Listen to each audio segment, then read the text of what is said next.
di podcast Wirausaha Muda dari SMK ke Dunia Bisnis. Masih bersama saya Iren Isnamtari akan menemani kalian nih dalam 30 menit ke depan. Yang tentunya kita bakal ngebahas hal-hal yang menarik dan bermanfaat bagi teman-teman.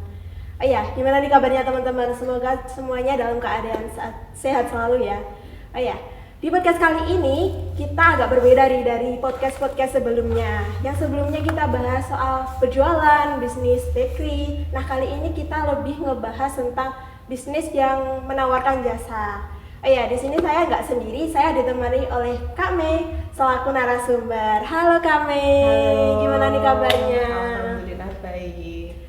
Terima kasih banyak ya Kak Mei udah menyempatkan waktunya buat hadir di sini. Mungkin Kak Mei bisa memperkenalkan diri terlebih dahulu karena ada pepatah tak kenal maka tak sayang nih Kak Mei. Halo teman-teman, nama saya Corina, tapi biasa dipanggil Meme. Ya, kalau boleh tahu Kak Mei ini udah terjun di dunia makeup itu dari kapan nih Kak Mei? Aku mulai buka makeup itu tahun 2019. Itu sendiri atau ada timnya? Awalnya sendiri, tapi sebelum tahun 2019 buka itu, aku ikutan freelance gitu. Oh gitu.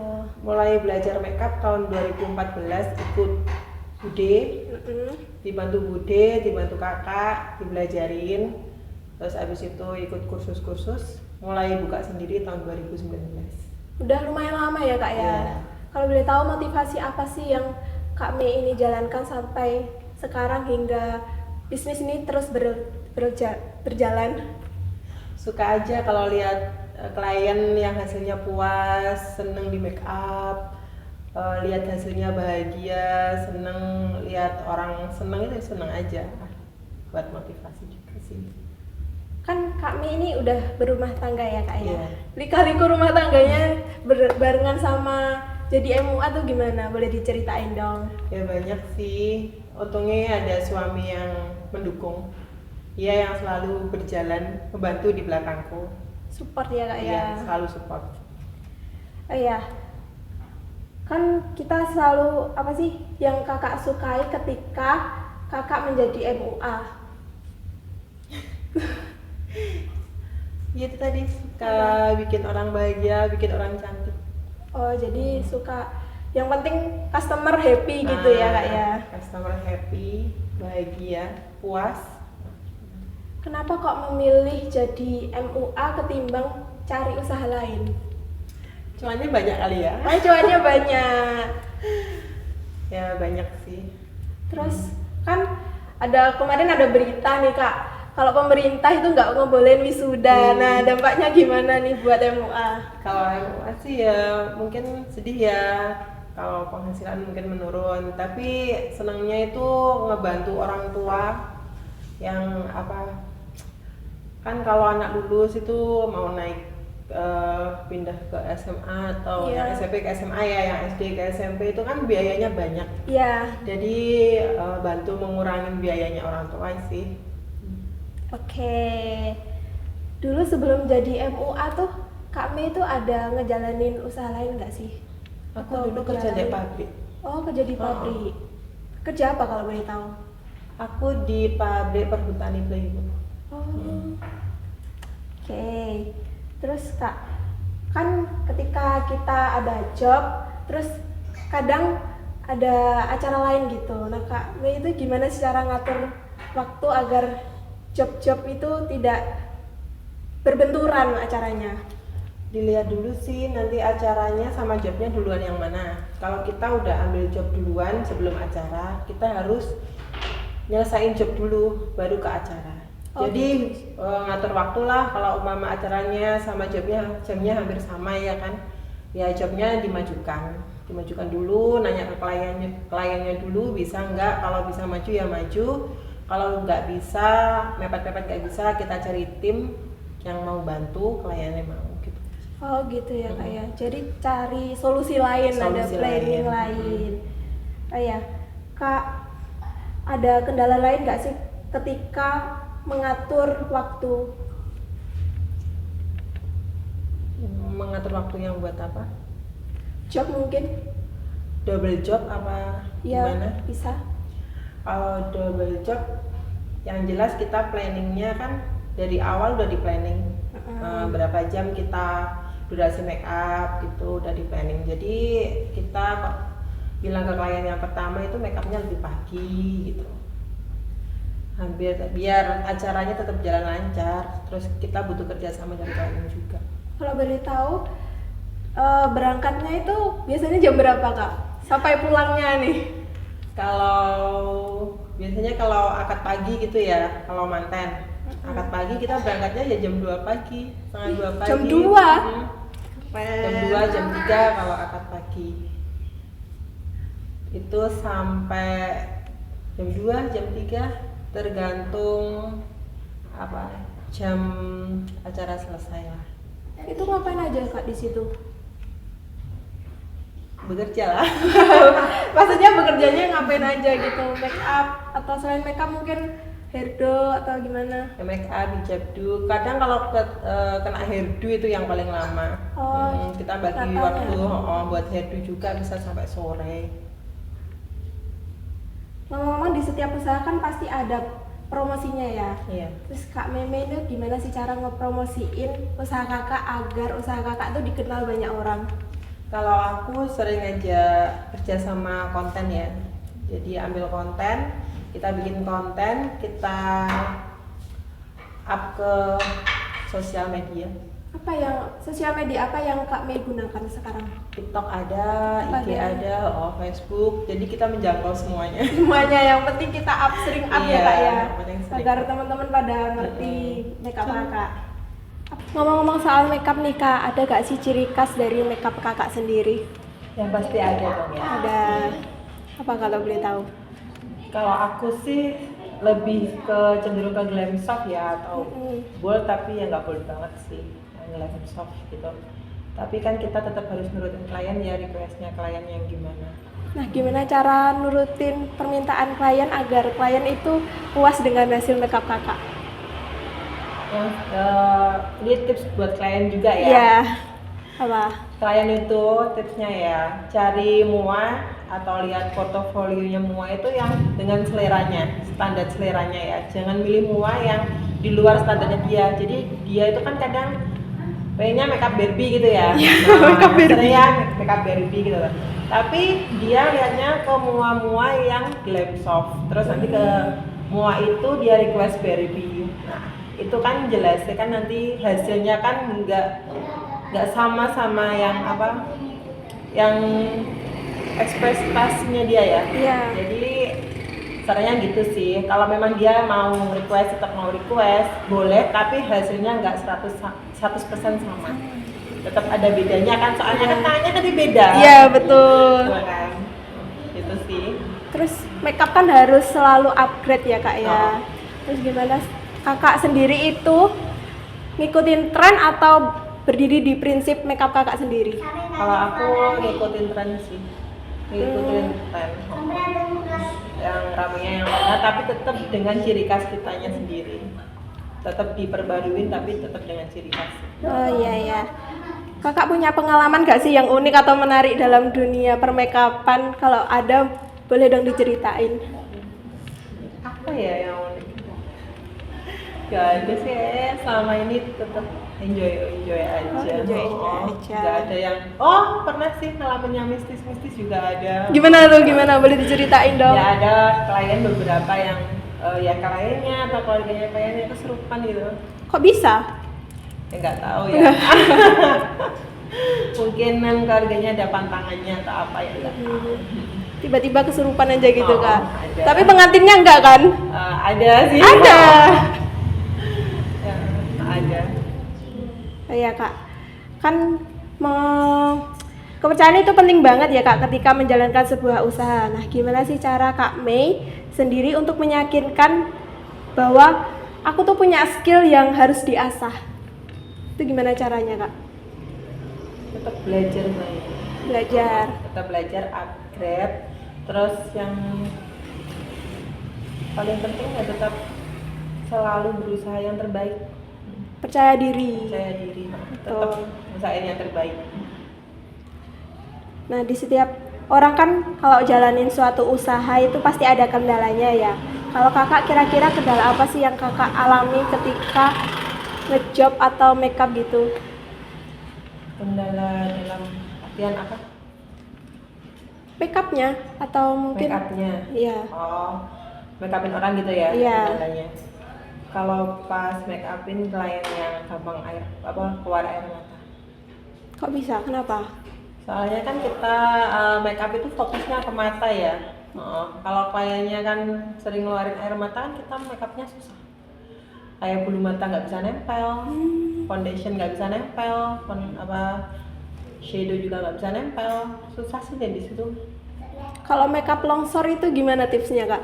Kalau make up longsor itu harus ada kerjasama dari klien juga ya. Yang satu pemakaian krim biasanya. Sebelum hari H biasanya harus berhenti dulu. Oh. Terus jaga make up.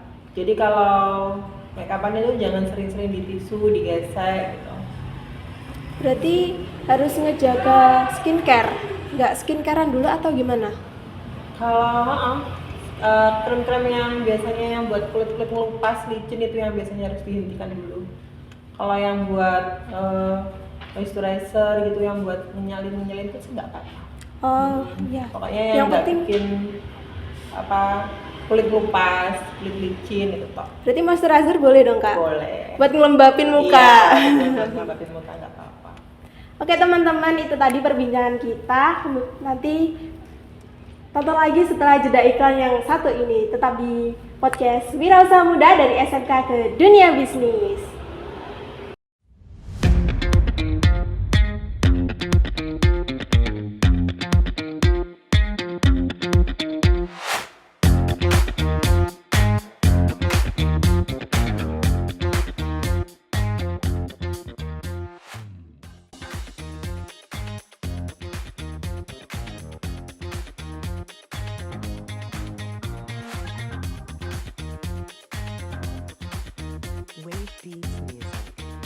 Lo haus? Coba deh minum gue. Rasanya nyegerin.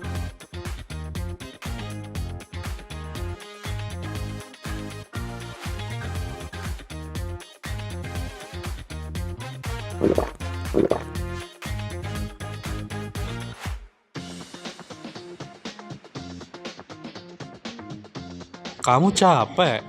Le Mineral solusinya.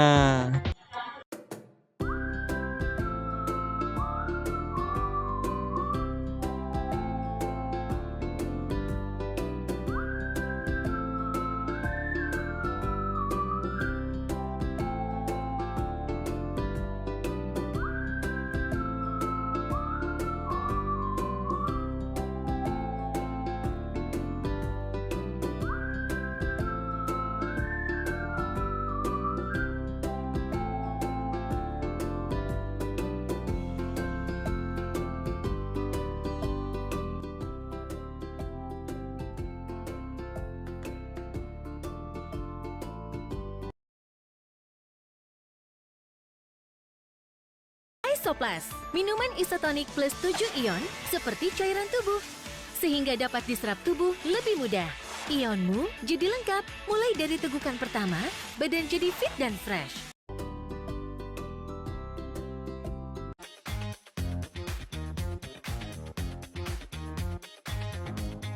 Gabut nih. Buat veloin aja. Wow.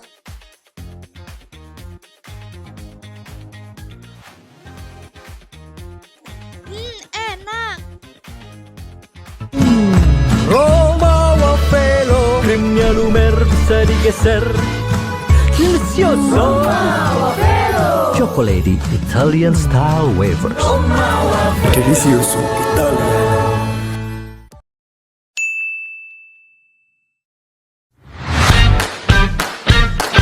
Haus. Butuh yang manis-manis. Ultra Milk aja. Rasakan sensasi nikmat dari Ultra Milk. Ekspresikan dirimu dengan berbagai rasa di Ultra Milk. Ultra Milk, don't stop your move.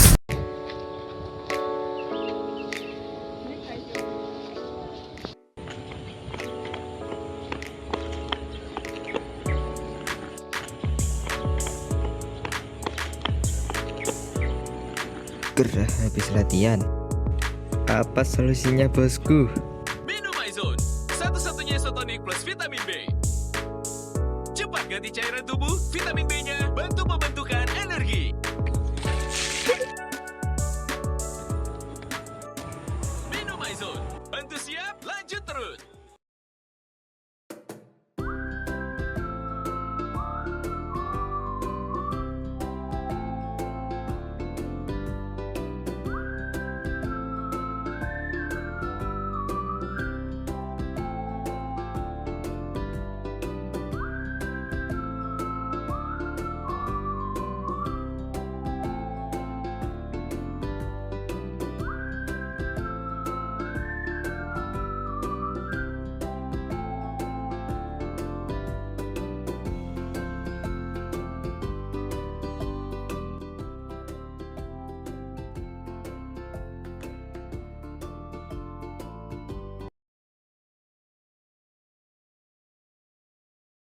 Isoplas, minuman isotonik plus 7 ion seperti cairan tubuh, sehingga dapat diserap tubuh lebih mudah.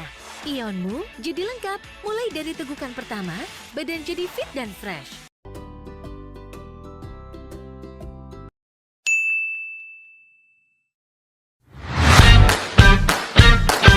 Haus. Butuh yang manis-manis. Ultra Milk aja. Rasakan sensasi nikmat dari Ultra Milk. Ekspresikan dirimu dengan berbagai rasa di Ultra Milk. Ultra Milk, don't stop your move.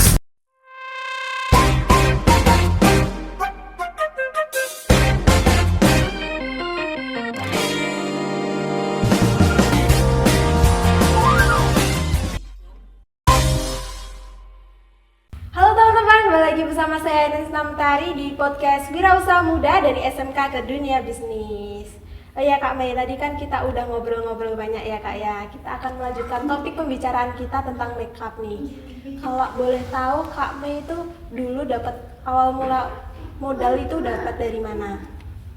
Awal modal dari nge-freelance, dikumpulin, dibuat beli alat makeup dikit gitu. Freelance apa itu kalau boleh tahu? Up juga ikut semua yang udah hit-hit gitu.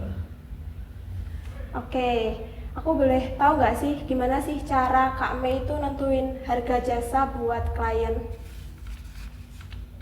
Itu sih lihat produk yang dipakai juga. Nah, standarnya produk dipakai, umumnya berapa gitu, standarnya makeup mua lain berapa gitu. Jadi ya, ikutin standar umumnya. Ikut harga pasar. Iya. Kalau boleh tahu gimana sih cara Kak Mei ngatur keuangan apalagi pas jobnya itu lagi rame? Aku sih uang-uang yang dari mantan ya, itu tak belikan modal buat baju-baju lagi, makeup lagi gitu. Jadi gimana caranya agar kita tetap upgrade, nambah koleksi baju gitu. Jadi dibeliin buat yang baru-baru ya Kak? Buat modal lagi. Nah, kalau boleh tahu kan Kak Mei ini punya tim ya kan ya? Terus gimana cara membagi keuangan tersebut dengan tim yang lain? Kalau tim kan kerjanya kan udah ada, itu kan kita kan ambilnya juga freelance ya, gajinya juga freelance juga. Umumnya berapa ya kita ambil harga paketan buat make up itu ya udah dihitung sekalian sama buat tim-timnya juga. Jadi udah tertata gitu udah ya tertata. Kak. Ada nggak sih tips yang Kakak berikan buat teman-teman pemula yang ingin join MUA tapi masih bingung nih? Satu, tetap semangat, tetap percaya diri. Kalau belum punya baju tetap harus diusahakan kita itu upgrade ya. Jadi untuk mua pemula nggak percaya diri, maksudnya aku mau gitu tapi nggak punya baju, itu banyak loh sewa kita hasilnya dikit dulu nggak apa-apa, yang penting kita bisa upgrade yang kan ya kan. Nanti kalau udah bagus kan lama kelamaan pasti banyak yang ngejob itu, kita bisa nyisihkan buat beli baju sendiri. Awal-awal gitu sih buat mua pemula. Jadi percaya diri, tetap berusaha bikin klien puas. Oke, Kakak Mei ini menjalankan hubungan nggak sih ke fotografer mungkin atau model yang lain? Apa? Fotografer sama apa? Model-model atau gimana itu? Buat foto shoot gitu? Iya. Apa? Oh, Iya. buat portofolio. Iya. Oh iya. Heeh. Ada. Sering join buat portofolio. Kita kan kalau mau pemula kan awalnya itu kan dari portofolio makeup gitu ya. Kalau kita nggak punya portofolio makeup kan otomatis klien kan jarang ada yang lirik ya. Jadi kita awal-awal itu harus banyak-banyakin bikin portofolio. Jadi join sama fotografer, sama model. Oke Kak Mei, ada nggak sih tips yang Kakak bisa berikan kepada MUA pemula yang masih bingung buat ngejalanin bisnisnya? Oke, untuk mau pemula ya, yang pertama tetap percaya diri ya kan. Percaya diri, terus tetap selalu belajar. Terus itu bikin konten, rajin-rajin ya. Rajin-rajin bikin konten, rajin-rajin bikin portofolio ya. Soalnya klien kan seringnya kan lihatnya portofolionya kayak sosial medianya kan. Jadi kita harus sering-sering bikin portofolio, banyakin konten, jangan malas gitu. Oke, gimana sih cara menjalin kerjasama dengan fotografer agar pemula juga mempunyai portofolio Kak? Kalau awal-awal dulu ya kita hubungin fotografer ya. Iya. Kita ajakin kerjasama buat bikin portofolio, photoshoot gitu ya, sama cari model. Kerja sama model, sama fotografer, kita coba hubungin mereka dulu buat kerja sama bareng, pasti mereka mau. Oke. Sama-sama dapat foto juga. Iya. Nah teman-teman itu tadi obrolan kita. Terima kasih Kak Mei udah sharing-sharing pengalamannya dan ngasih-ngasih tips buat kita. Mungkin teman-teman kalau ingin join MUA, cari dulu kompetensi yang Anda punya. Oke teman-teman, itu tadi podcast kita kali ini. Tetap di podcast Wirausaha Muda dari SMK ke Dunia Bisnis. Bye-bye.